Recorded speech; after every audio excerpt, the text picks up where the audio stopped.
Bismillahirrahmanirrahim. Assalamualaikum warahmatullahi wabarakatuh.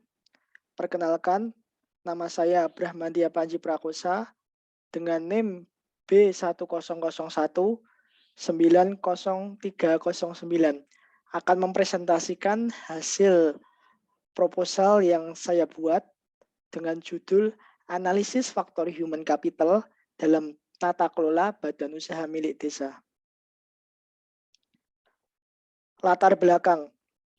Penelitian ini dilandasi beberapa poin, di antaranya yang pertama, pembangunan daerah terbelakang, terluar, dan terdepan disingkat PDTT menjadi salah satu agenda jangka menengah dan jangka panjang pemerintah Indonesia. Yang kedua, angka kemiskinan dan pengangguran di desa masih sangat tinggi, sekitar 3,72% pada tahun 2020. Yang ketiga, alokasi dana desa pada badan usaha milik desa perlu pengelolaan yang optimal.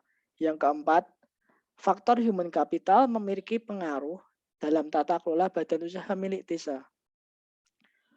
Rumusan masalah. Dalam penelitian ini, rumusan masalah antara lain yang pertama yaitu apakah faktor human capital berpengaruh dalam keberhasilan manajemen? Yang kedua, bagaimana keterkaitan faktor human capital dalam tata kelola BUMDes? Tujuan penelitian. Setelah rumusan masalah dibuat, kami merumuskan tujuan penelitian. Antara lain, pertama, mengetahui pengaruh dari faktor human capital terhadap keberhasilan manajemen. Yang kedua, mencari tahu keterkaitan antara faktor human capital dalam tata kelola BUMDes. Untuk variabel yang diteliti dalam penelitian yang saya buat berupa human capital dan tata kelola BUMDes. Kerangka berpikir. Untuk variabel X, yaitu human capital, terdiri dari keterampilan, kemampuan, dan skill sumber daya manusia. Untuk variabel Y-nya, yaitu tata kelola BUMDes, merupakan pengelolaan organisasi yang optimal dan efektif. Kedua variabel di atas dipengaruhi oleh variabel kontrol. Di antaranya kebijakan pemerintah, prosedur organisasi, dan peraturan perundang-undangan. Ketiga komponen tadi saling berkaitan sehingga menghasilkan keberhasilan manajemen. Untuk literatur, dalam penelitian ini saya mengkaji beberapa literatur yang bersumber dari jurnal, esai, ataupun buku. Untuk literatur yang pertama tentang faktor human capital.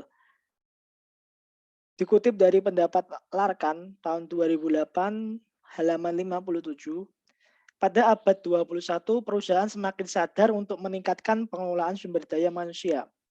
Capital budgeting perusahaan bukan hanya sekedar modal yang berupa mesin, teknologi, dan saham, namun juga elemen sumber daya manusia yang sangat penting.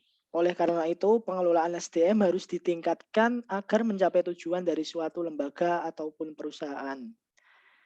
Kajian teori yang kedua, tata kelola perusahaan berdasar teori keagenan memfokuskan pada keselarasan kepentingan antara manajemen dengan penyedia modal, shareholders, dan debt holders.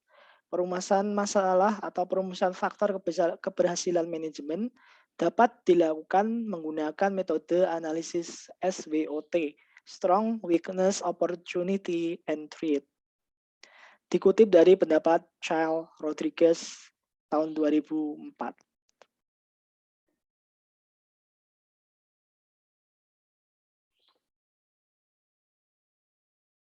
Kajian teori yang ketiga, tata kelola BUMDes. Menurut pendapat Santos tahun 2012, bahwa social enterprise merupakan organisasi hybrid yang memiliki dua karakteristik, yakni bisnis dan sosial.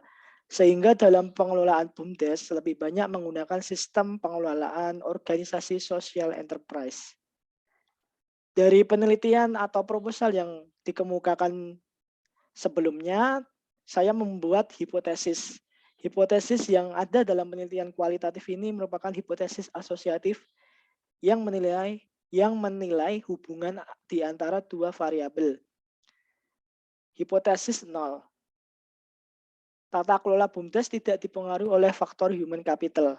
Sedangkan hipotesis satunya merupakan tata kelola BUMDes dipengaruhi oleh faktor human capital. Demikian pemaparan dari hasil kerja proposal saya. Sekian, wassalamualaikum warahmatullahi wabarakatuh.